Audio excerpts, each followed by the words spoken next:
Welcome back to another episode of ROC Boys Football. Spring football is in the air, and we're taking a look at Dill, in one of my opinions, one of this. I don't even know if you can call them a sleeper team. Like, they had a very solid season last year, but the LSU Tigers got a lot better, not only in the recruiting class, but in the transfer portal. And when you take a look at kind of previewing this spring practice, there are a lot of newcomers, a lot of position battles to kind of keep your eye on. Before we get into it, though, of course, I just want to say thank you to you guys.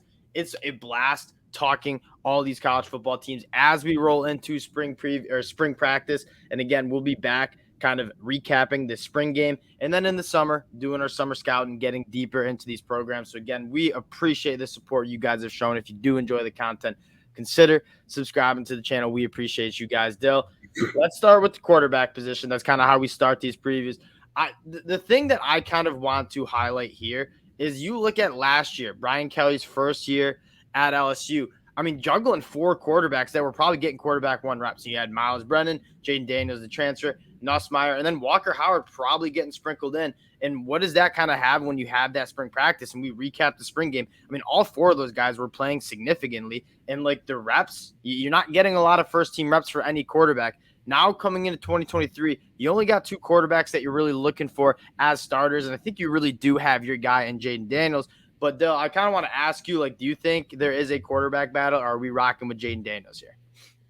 I mean, I think if you look at how Brian Kelly treats the quarterback position, it's a quarterback battle. Since that Notre Dame, he did it every year. Yep. Deshaun Kaiser obviously took over for Malik Zaire, who took over for Golston. So it's like he's very comfortable putting his incumbent starter into the heat of the battle and letting him go. And honestly, the way Garrett Nussmeier played towards the end of the year when he got his shots, I think it'd be crazy to not at least acknowledge there probably is going to be a battle. And again, Jaden Daniels really cranked up his level too by the end of the year. So they both were playing really good football. So I don't necessarily think Jaden Daniels isn't going to win it, but I certainly expect the battle to be going. Yeah, I think there'd be a battle. I think Jaden Daniels is the favorite. I'm interested to hear the LSU fans. So, like, let us know in the comments section who you want to see, because I know talking with a lot of LSU fans, they were really high on Nuss heading into 2022 season. I think Jaden Daniels is the guy. He comes back for another year, probably kind of on that unspoken agreement that he is the guy. Brian Kelly's kind of said that in some pressers as well. But you got two good quarterbacks. You have Jaden Daniels for 1 year, and then Nuss probably taking over. But kind of moving past this quarterback battle that I think they're set. Like, I think this is a good quarterback room. And Jaden Daniels, when that offensive line kind of came together, that young group, Jaden Daniels started to cook. I kind of want to talk about these pass catchers because it's kind of an interesting room. You lose a guy like Kayshon Boutte, who gives you the pump fake, says he's coming back, then he doesn't, goes to the combine. He's gone. Dill, I don't think this wide receiver room is as weak as it looks. Like, Malik Neighbors was a dude last year. Brian Thomas Jr. is another guy I'm high on. You get Aaron Anderson in the transfer portal from Bama. He's a former 5-star. And then a guy, early enrollee, true freshman, Jalen Brown. I mean, we wanted him to go to Michigan. He's got speed. And if you have elite speed, you can play early. I think you got four receivers who are dudes that can be productive in 2023. And then you add on Mason Taylor. Then whoever wins this quarterback battle, if you will, I mean, you're looking at some nice wide receivers, and that's kind of what you're looking for as spring practice gets on its way. I mean, that's the thing. Malik Neighbors certainly emerged as the number one guy last year.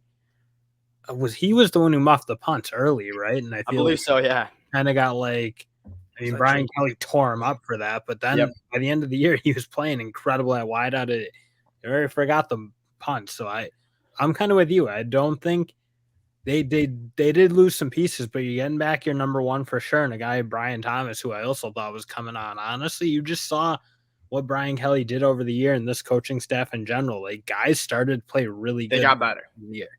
And Brian Kelly always would say that. You'd be like so frustrated and like kind of writing off Brian Kelly. This is a bust hire. He obviously got off to a horrible start with the fake accent. But it's really hard to argue that this LSU team wasn't one of the best teams in the country to end their 2022 you campaign. Talk about development, then you get into the offensive line side of it. Really those two tackles, the first game against Florida State, it's like, wow, like, you really threw them in here. Maybe they weren't quite ready.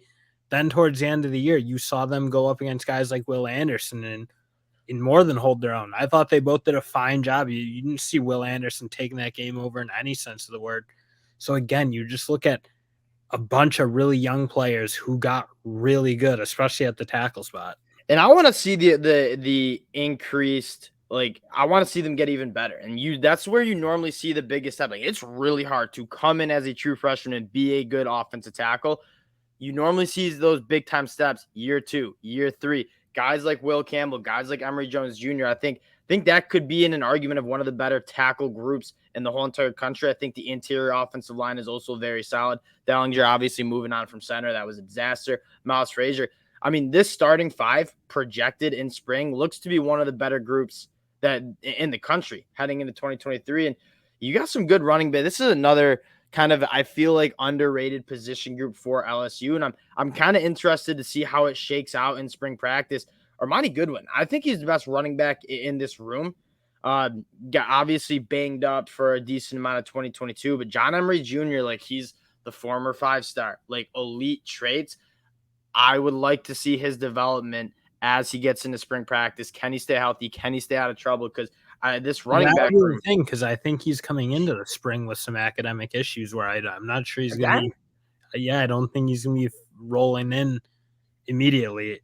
So this is just, again, you look at a guy who's got so much talent, and when you've seen him on the field, been so good, but you just got to be there. And again, if he is, this is a deep running back room with a lot of potential for sure. Yeah, and I think the big question mark to monitor during spring practice and that spring game is a lot of these guys last year. I mean, you had a new offense coordinator, you had a new play caller, but you also just had a bunch of new faces to the room. Like, your starting quarterback's new. Both your offensive tackles are true freshmen. Like, a lot of people a lot of players, I should say, that just it was kind of a growing year, and you saw them grow throughout the season. You want to see them hit 2023 with the on the ground running, I should say, because they play in Florida State week 1, and you want to see them be ready as opposed to still kind of growing into their own. But I want to get to the defensive side of the ball, because this is where you saw a lot of, like, LSU hammers the transfer portal. And that's one thing I kind of want to note. You see a lot of the highlighted orange names coming in, new faces. Colorado comes in as the number 1 transfer portal group in the country, according to 24/7 Sports. That's because they signed 25 players. If you're asking me what team got the best from the transfer portal heading into 2023, I think it's the LSU Tigers. You go down this list of players, and we'll kind of preview some of them now. They got a lot better. Let's start with this front 7 that might be one of the best in the country. Well, what they were able to do is replace the 2 positions they lost at with bringing in Ovi Ogofo from Texas, who I thought was really, really good. Yes. On a really good Texas D-line. You got another guy in Braden Swinson who, again, these guys aren't necessarily like dominant players, but they're going to be really good vets to come in and replace that position and then lead you into that interior, which is going to be really. Yeah, and I want to Parashand, he coming over from Arizona. He's no slouch either. You got some depth at this position, but this interior is going to be an absolute force. Mekhi Wingo coming over from Missouri last year, I was high on. I think he can kind of break out this year.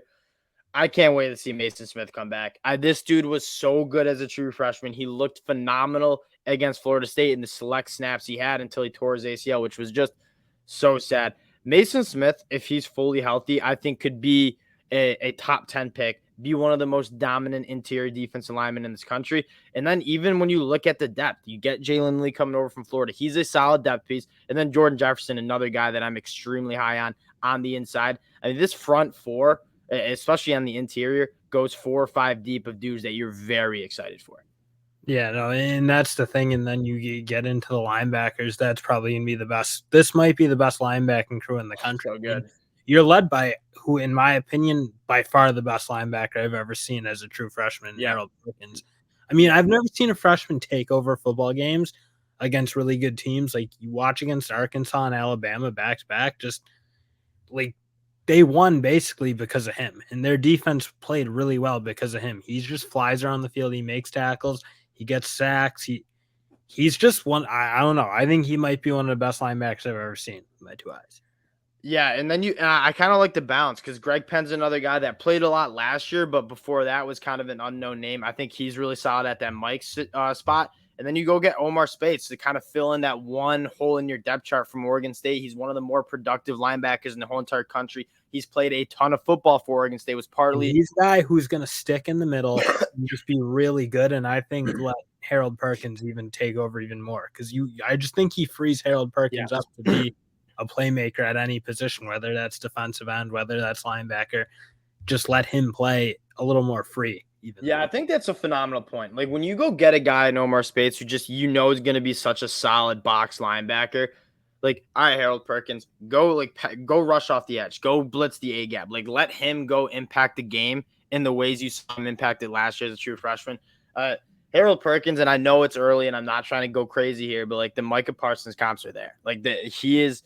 Like, it's freaky how dominant and how athletic he was as a true freshman. I cannot wait to see how he plays year 2, year 3. Unfortunately for LSU fans, I don't think he's playing year 4 in Baton Rouge.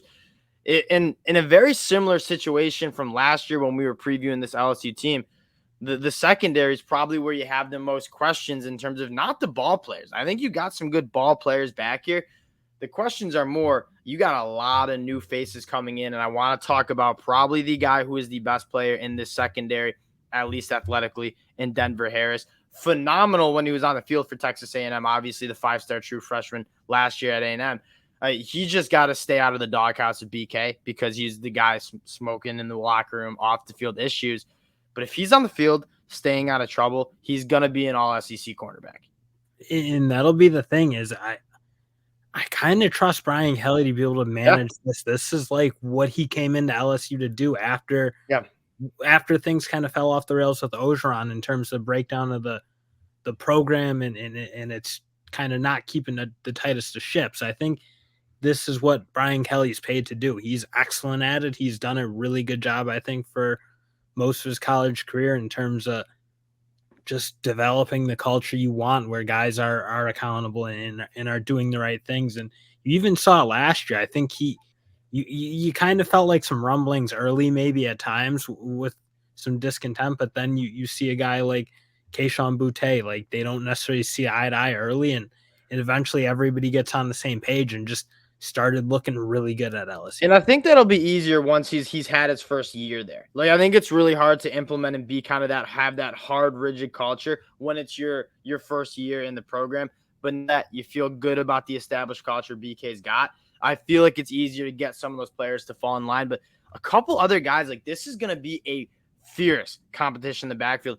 Sevyn Banks, like the transfer from Ohio State, he was a guy that you saw last year, like was getting mocked in the first round. That's how talented this dude is. Zai Alexander, obviously coming from the FCS, another one of those guys that I'm going to trust 24/7 Sports when they said can be a first-round talent. You have J.K. Johnson, a former high top 100 prospect transfer from Ohio State as well. And then at that nickel spot, is Sage Ryan, another very, very high recruit. Deuce Chestnut coming over from Syracuse. I mean, this going 6, 7, 8 guys at that cornerback spot that can compete to be starters.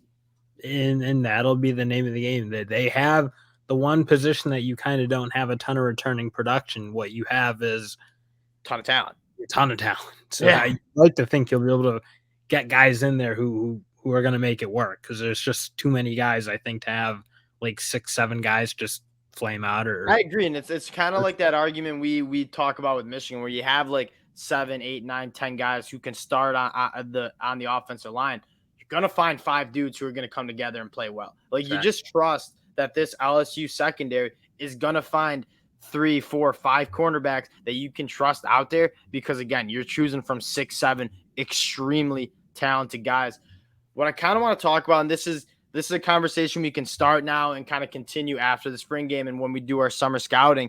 You take a look at this LSU, like ceiling for LSU this year, Dale. Like, I do you think it's crazy? Georgia losing a lot, including their starting quarterback. Alabama, a ton of question marks.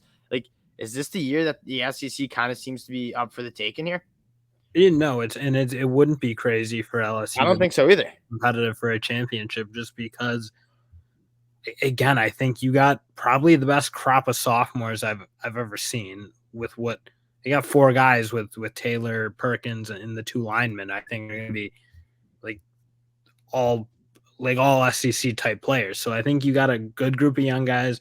You brought in some older vets from the portal who who are going to establish kind of, again, continue to be those leaders and establish what BK wants to do. So again, I think you got to really, the makings of a really good team. And I'm with you. I don't think the SEC has a Georgia necessarily, and Georgia might be Georgia next year for all we know, and just kind of pound people like they have been, but you definitely don't know it right now. Yeah, there's not many teams that got better from where you feel in the SEC. There's not many teams when you look at Alabama and Georgia. Are they going to be better than they were last year? It's hard to make that argument.